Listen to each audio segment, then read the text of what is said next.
This is the Action Movie Guys podcast, bringing you action movie reviews from across the decades, plus box office numbers and insight like never before. And now, your hosts of the Action Movie Guys podcast, Alex and Nate. What's up, everyone? This is Nate, and welcome to episode number 351 of the Action Movie Guys podcast. Now, normally, this is where I would say, and my co-host he is actually out of the country. He's on a secret mission, but he is going to be chiming in via satellite, my good buddy Alex. But I do have a very special guest. Now, this is the first episode of two that will lead him to his full-time intern status. Scott is here. You've heard him before. You loved him before. Scott, go ahead and say hello to everybody. Let them know where they could find you.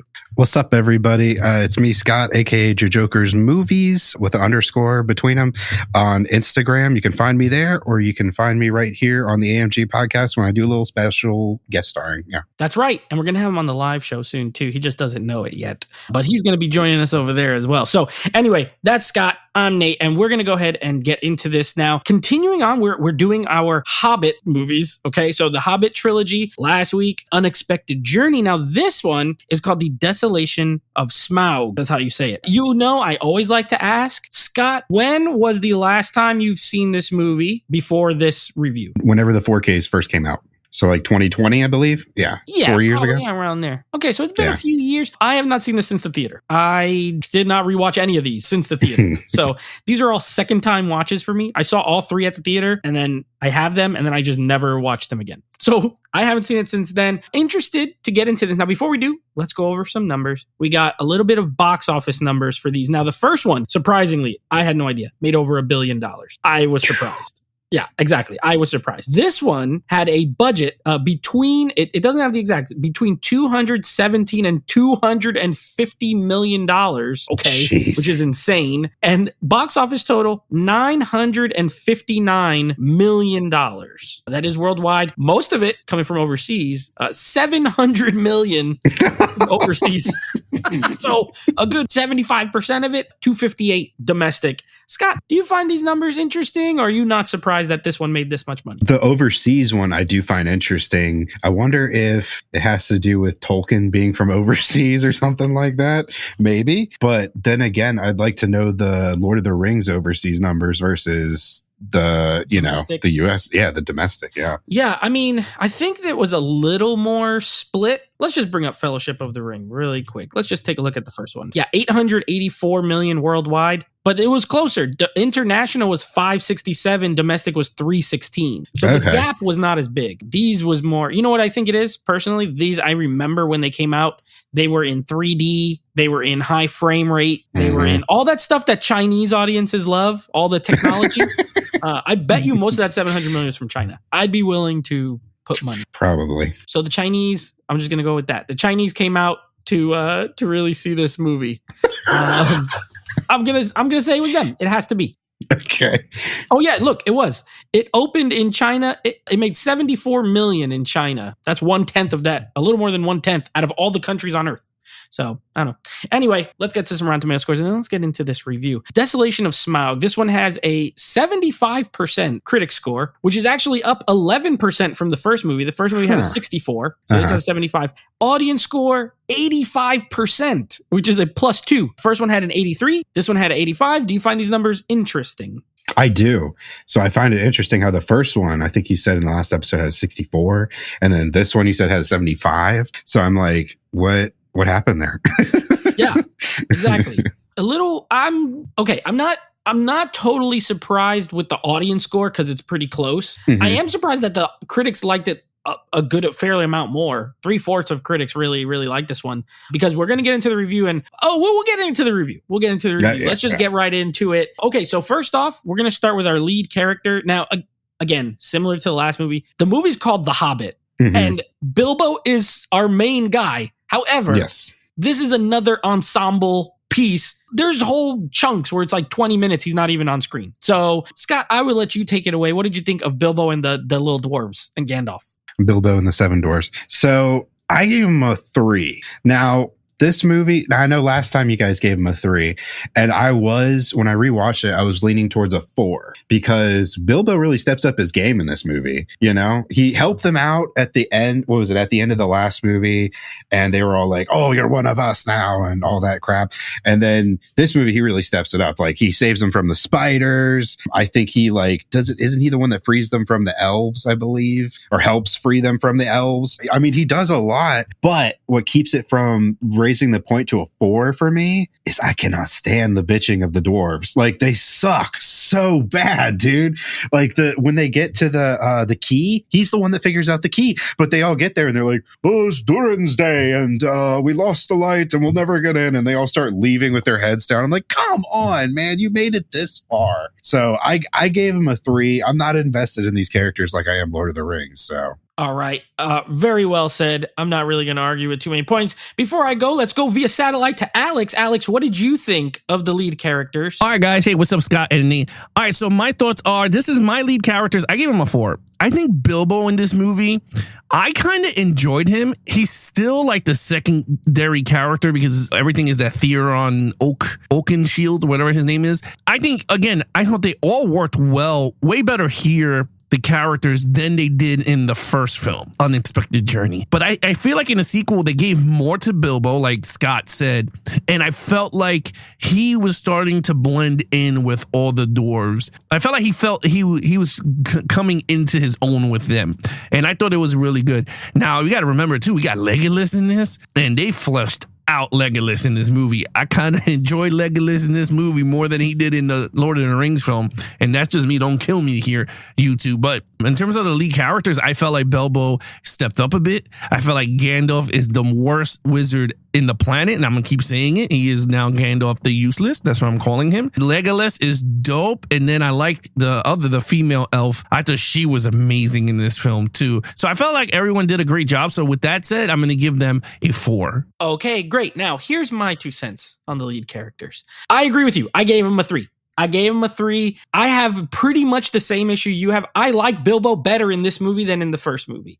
He is in it a little more, but he still goes long stretches where he's not even he's not doing anything. Okay, I'll give you an example. In the third act, which by the way, best part of the movie. Third act's the best part of the movie. He goes to the dragon, to Smaug, and he's in the gold coins and all that we call it the Scrooge McDuck vault. And he's there, he's doing his thing, and then literally it goes, and we go back to the stupid little water town with the sick one that's it's dying, and eventually Lily's trying to help him. And then we go back outside and I'm like, why are we leaving? What I want to see is Bilbo and the dragon. I don't want to see this guy. And affects how I feel about the leads in the movie overall. So I 100% agree with you. Also, that guy getting all sick, lame. They get arrested. What do? They get arrested. They escape in barrels. They come up through a toilet. Thorin is acting. I kind of liked him in the first movie. I thought he was cool. Yeah. In this one, less cool. And even then, he goes in and he's ready. I'm like, are you going to stab Bilbo now? He's like, did you find the thing? You go find the thing. How about you go find the thing? He was acting like a brat. And I didn't really like him that much. So I agree. Bilbo, I almost would give a 4 in this one, but everyone else, and because it's an ensemble, brings it down to a 3. Also, Gandalf, what are you doing? He's there and got his light power, and then Sauron comes, which I wait till story, and then he just gets put into a little prison, in a hanging prison. I'm like, okay, I can't wait to hear Alex talk about how useless he is further, because it's what did you do? So I'm right there with you, Scott. I gave him a 3 as well. Main villain. Now, Smaug, ultimately, he's the guy in the title. Ultimately, ends up being the big baddie of the third act. We also have the same guys from the last one, that bald orc guy. Ozark the Defiler, or whatever his name is. Yeah, and then we got spiders and all this kind of thing. So what did you think of the villains aspect in this one? So the villains, I do agree. So if I was here for the Unexpected Journey, the villains get a 2. I cannot stand the CGI. It completely kills it for me. What all that fucking money that you were talking about, it's going to all their CGI. And it just you had such a perfect thing with Lord of the Rings. The makeup was beautiful. It really brought out the different looks of the orcs and everything like that, and then you go straight CGI. It killed it for me. But on this one, because we got Smaug, I gave it a 3. Ooh, but upped at 1 point. I upped it 1 point from if I was on the last episode, because Smaug is way more badass than any of them. But Smaug, it's hard for me because I know what he does in the next movie at the beginning. Because this movie leaves off with him flying towards that town I hate so much, the Lake Town people. Yeah. But he doesn't get there yet, where he just, I'm not going to say it because I don't want to spoil anything. But yeah, he doesn't do anything except, shoot fire at them, chase them around the mine and everything like that. If he only did that one thing that he does at the beginning of the next movie, in this movie, it would be a 4 for me. But no, it's a 3 because he's kind of limited towards the end of like how much damage he can really do. Yeah, that's fair. That's a fair assessment. Okay, Alex, what did you think of the villains? All right, so what I think of the villains, well, guys, I'm going to be honest with you. I kind of agree with Scott on this. I'm going to give it a 4, but I am not going to, I will say this in terms of this. Smaug the dragon is one of the coolest dragons I think I see. I love the way he sounds. I love his attitude. I think what he did in this film was actually pretty cool. I mean, mostly what he did was talk and blow fire, which that scene in the third act is pretty cool when they were running away from him and he, trying to get him into the Iron Forge section of the city of the armor or whatever the hell it was called. It's dope. I thought it was really good. Now, I do agree with Scott. The CGI of these characters are awful. I don't understand why they do not do the makeup. The makeup would have saved this movie. I'm going to be honest. I would have gave this shit a 5 if it wasn't for the fact that this thing was CGI. I think the CGI to me hinders a lot. Even the scene that Legolas is fighting the big white orc looking guy, the master dude, well, the second in command. There was scene that I thought it looked great when you see the cameras on Legolas and they're fighting. You see him, he looks really good. But then all of a sudden it goes to CGI, Legolas fighting the CGI. It looked really poorly done. I did not like it. I totally agree with Scott on this. Gandalf getting his ass beat where the Witch King is and all that. I'm going to be honest with you guys. That scene it was set up perfect. I thought it was well done. I got to say, so far we're in the second film. And I know you guys are going to kill me for this. And I think a lot of people are going to kill me for this though. But the villains in these movies are way better than Lord of the Rings. And I know we did the Lord of the Rings already. And we always talked about they had no big villains or nothing like that. But so far, the Hobbits films have the better villains. That is just me. We'll continue talking about it. But yeah, those are my thoughts. I'm going to give it a 4 on the villain. All right. Very well. I hear you. I gave him a 4 in this movie because I love Smaug that much. Even, you're right.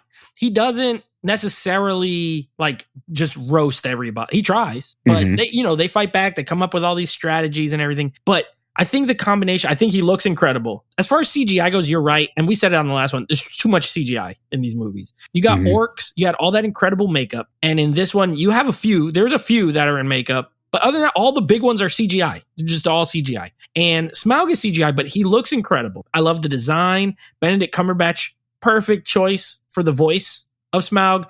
I love the way he talks. I love the scene with him and Bilbo talking when they're in the gold and they're kind of going, he keeps calling him all these things like Smaug incredible, and he's like, you have really good manners for a liar and a thief, and I'm still gonna eat you. And I love that whole section. He would have been a 5 if he roasted them and they all died. Because he didn't, I did lower it. Also, I like the spiders in this. They're kind of gnarly. Like there's the one spider in Lord of the Rings, but there's like a bunch of them in this one. Could he hear them talk only when he put the ring on, or were they talking without the ring? I can't remember. No, I think when he put the ring on, he could like understand what they were saying. Because they were speaking black speech. Yeah. That's what it's called. Yeah, the evil stuff. So when he put it on, he could then understand and sound like English to him. So, okay, gotcha. Yeah, so that was a cool little feature. But yeah, I gave him a 4 because I do think Smaug is awesome. Now, obviously, I know what happens in the next movie, so that could be different. But I still don't like the big baby orc guy with the one arm. Like, what is that guy? And for some reason, he looks different. I don't know. I think this one, maybe just because he's always at nighttime. But he was like a light blue in the last one, almost white, and now he looked darker. I don't know. Maybe it was just because it was night scenes. I keep wanting to do a complaint, but I have to save it for storyline. Okay, let's get to it. Action scene. I mean, we're an action podcast, action movie guys. What'd you think of the action here? So the action, I gave it a 4. Now, I think the action's great because I mean, like this movie, I noticed there's it's a lot of action spread out. So is there like you get talking, you get walking and foot traveling, but you do get good things of action in between all that. Unlike Lord of the Rings, it's a lot of walking, it's a lot of talking. You're always waiting for the next battle. But like you get the spider scene where they're fighting the spiders. Bilbo's kicking their ass. You get the barrel scene with the pack of orcs. You get the Lake Town scene when somehow Legolas shows up and just steals the show and kills them all. Again. Yeah, again, because he's got the best. And you get Smaug trying to burn everybody. They're chasing him around the mines. I do love that part when he falls into the thing of gold and then he flies out all golden. And I don't think this movie is a 5 for action per se. If I remember the next movie correctly and I was there for that, I'd give that a 5. But it's a solid 4 for me. Good action spread out through the movie so you're not completely bored the entire time. Yeah, absolutely. Right on. All right, Alex, what did you think of the action? Oh, baby, let me tell you guys, this movie has action. Now, to me, I don't know what Scott is smoking, giving it a 4. This movie is a straight 5 to me. Legolas fighting with the other elven chick, Theorana, whatever her name was. Those scenes at all is way better than what they did in Lord of the Rings. I will say this right now. Way better scenes with Legolas in this movie, Angry Legolas, than what he did in the Two Towers and the Return of the King. I think he had more to do in this movie. I think he was very well written in this film. I liked Legolas way better in this one, like I said. Now, I think them going down the barrels while all the orcs are chasing them, I thought that was really fun. I thought that was very well put together. I think the final scene with Smaug and they all running and trying to get this guy to go to the forge room, I thought that was all done. Peter Jackson does he is great at action movies, man. I gotta say this. He does a very well job giving you guys enough to watch and enjoy yourself while they're doing the action scene. So even Gandalf getting his ass beat was actually really good too. So I gotta say, man, I think the action in this is a straight 5. That's just me. Scott gave it a 4. I don't know what he's watching. We both had different copies maybe, because I think this was a 5. Okay, very good. So for me, I agree. Scott, I agree with you. I gave it a 4. I think everything you said is accurate. It's good. It's really well done. It's well shot. At this point, Peter Jackson, as far as a visual, director, great. And great set pieces, they're great. But again, 2 hours and 41 minutes. The length of these movies absolutely factors into when I get to the action parts, because there's such long stretches of non-action, and then they show up and they're cool and they're fun. There's a couple, we get like 2 decapitations in this movie. We're literally just chopping off heads and holding up heads and stuff like that's cool. So that adds a little flavor. But other than that, yeah, it's long stretches of walking and talking and like little bursts of action. Those little bursts are really good, but nothing on the scale of even like Lord of the Rings, which is 10 years older than this movie, 11 years older than this movie. The scale of those battle scenes and those, way bigger. And this movie cost 3 times as much. And you would think everything would be on that scale.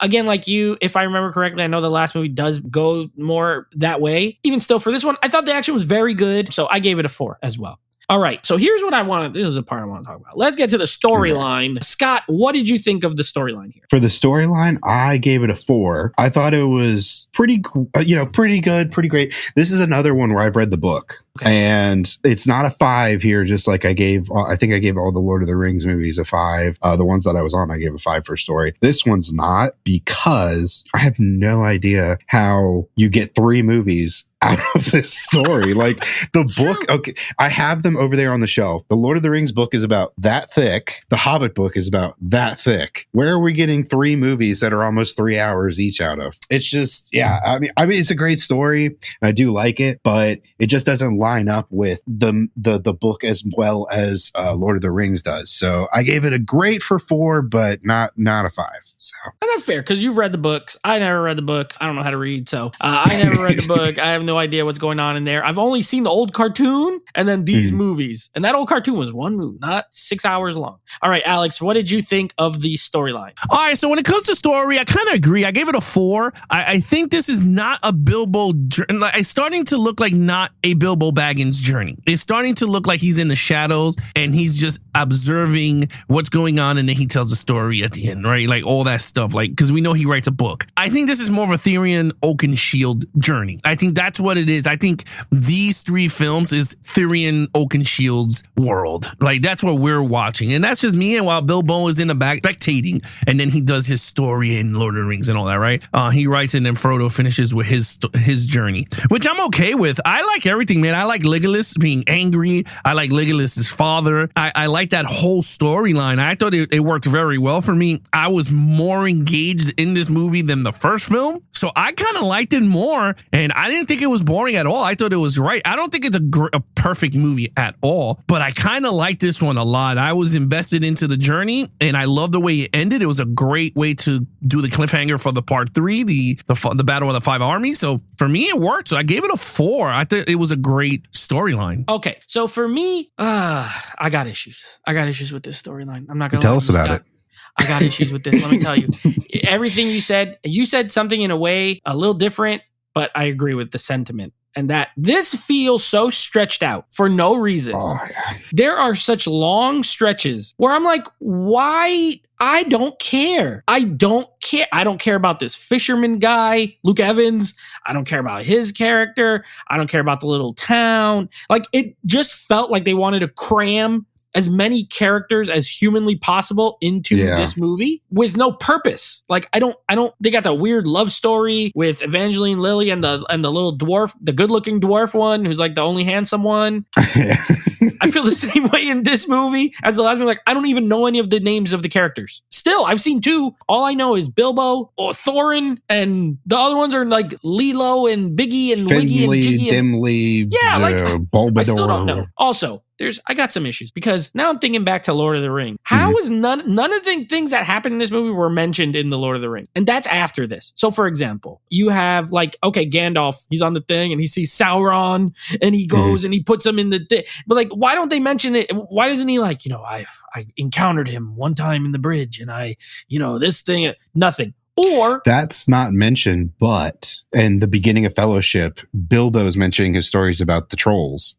To the kids when they all get turned to stone. Yeah. And I unexpected. That's the only thing that's mentioned. That part. Okay. So there's that. But how about this? How come Lord of the Rings, you got Legolas, Gimli fighting together, friends. How come he never mentioned that he met his dad? He goes up to the guy, says, "Who's this ugly guy?" He said, "That's my wife." He said, "Who's this little troll kid?" He said, "That's my son, Gimli." You would think. Especially because earlier that his dad, Legolas' dad, who looks younger than him, by the way, his dad tells him 100 years is a blink of an eye for us. All right, so if 100 years is a blink of an eye, then 60 years should be like Legolas should remember that. He's like, oh, I met your dad, so fighting side by side with you, blah blah. Like, but they don't, and so stuff like that kind of irks me. It's like, okay, that seems like it should have been important, and it feels tacked on, I guess, is my point. Like, there's no reason to put that line in there other than for people to be like, oh, Gimli. Yeah, you're 100% right, because that's not in the book. It's not in the book at all. He didn't meet his... Yeah, they did that just for people to be like,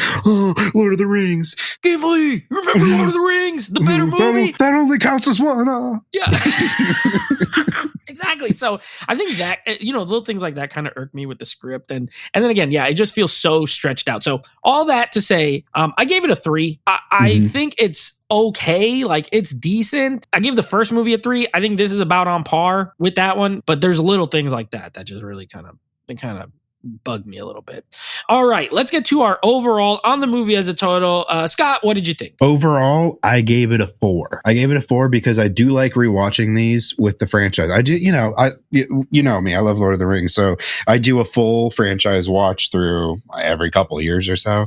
So I do enjoy these movies, and I think they're great, but I do also see where they just completely threw in stuff just to be like, haha, that's from Lord of the Rings, and stuff like that. And I don't like that, because Lord of the Rings was so good at doing from script to book. And this one, they're like, well, we already got this giant property here, so then we're going to take this right here and come back for your money, huh? Come watch the movie, like stuff like that. So I gave it a 4. It's enjoyable, but as a Middle Earth fan, somebody that's into the lore, all that stuff, watch videos on it, it's a 4. So it's great, but yeah. Yeah, and I remember, I think I mentioned it last week. Like, I remember when this first got announced, it was a 2-movie thing with Guillermo del Toro. I think Del Toro was supposed to do one and then Jackson the second one or something like that. Or maybe Del Toro was going to do both. I don't know. And by the way, I stayed away from I didn't even think about the extended cuts on these. I was like, there's no way. These already feel like extended cuts because they're kind of loaded. But exactly. All right, anyway, Alex, what did you think of the film overall? Overall, I kind of liked the movie. I'm not going to lie. I kind of enjoyed it. I thought it was a fun adventure. You know, it reminded me of World of Warcraft because I played that on the computer and I play a lot of fantasy games with my friends like Dungeons and Dragons. So for me, like watching this and them going into the Forge Room and them going through all the towns and doing all the stuff, I kind of liked it. I liked it way better. And I know I'm going to say this. I kind of liked it a little bit better than the Two Towers, Lord of the Rings. Two Towers only was the Battles of Helm's Deep. Other than that, I think this overall, I kind of liked better than that film, which is kind of crazy to say, but I'm not going to slap it a perfect at all. I thought it was great though. I gave it a 4. I think this is a great film, way better than the first movie, The Unexpected Journey, but I did like this movie a lot. And you know what? It's funny because I saw it twice. All right. Because I finished it. My wife went to work and then she wanted to watch it. So I rewatched it. And I got to say, I think I'm going to watch the extended cut of the Desolation of Smaug. I'm gonna watch it. I think I'm gonna do it because honestly, I really enjoyed this movie a lot. So yeah, I'm giving it a 4. All right. For me, I gave it a 3. I remember liking this better when I saw it at the theater than rewatching it. I really forgot about that whole, I think the second act of this movie dragged. I like the beginning. I think the first act is good. I think the middle act's just boring. Like once after the river, the little barrel, which by the way, that was a fun action scene, the little barrel chase and Legolas is standing on his head and doing all that kind of stuff. I like when the music cuts off and it's just like sound effect. Cool. But like after that scene, all the way until when they actually go back to the mountain, I don't really like. At that point, I'm just like, it feels like the movie's spinning its wheels a little bit. So while I'm sure you would get more out of it because you're familiar with the books, as just purely a movie watcher only, I don't know. It feels a little boring at times. So I gave it a 3 overall. I think it's a good movie. Too much CGI still. That also hurts it. But great score. I love the score of this movie as well. I think the music is really good.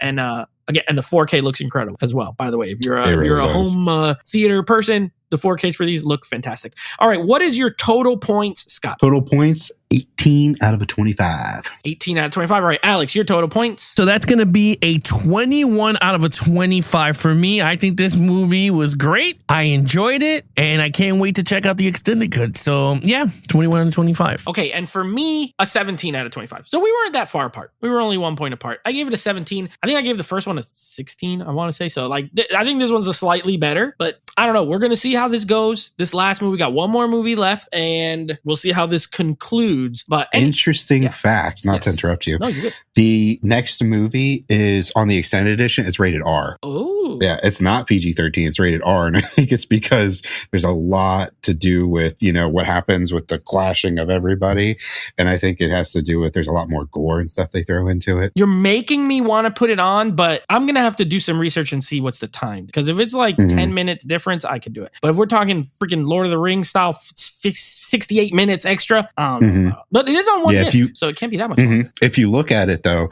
it'll say the regular version's PG-13 and the extended cuts are. Okay. Interesting. Okay. Or you know what I'll do? I'll probably watch the theatrical and then I'll just go to the fights and see. I don't know. We'll see. Anyway, that is Desolation of Smaug.